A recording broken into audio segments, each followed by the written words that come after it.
Planet.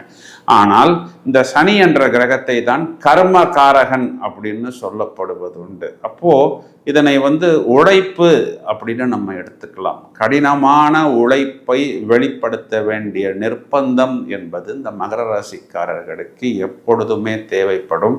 ஏன் அப்படின்னா, இவர்களுடைய அந்த லக்னாதிபதியோ ராசியாதிபதியோ உழைப்பின் சின்னமாகத்தான் போற்றப்படுகிறது. இவங்க எந்த இடத்தில் இருந்தாலும் இந்த உழைப்பை வெளிப்படுத்தித்தான் இவர்கள் அடுத்த கட்டத்திற்கு போக முடியும். இதே ராசியில் இங்கு செவ்வாய் என்ற கிரகம் உச்சமடைகிறது, குரு என்ற கிரகமும் இங்கு நீசமடைகிறது. இந்த மகர ராசிக்காரர்களுடைய ஒரு பொதுவான சுபாவம் என்ன அப்படின்னா, எந்த வேலையாக இருந்தாலும் பொதுவாகவே இவர்களாகவே இறங்கி அந்த வேலையை செய்யும் பொழுதுதான் இவர்களுக்கு பூரணமான ஒரு திருப்தி என்பது ஏற்படும். இதையும் தவிர இந்த மகரத்துக்கு அதிபதியான சனி என்ற கிரகம்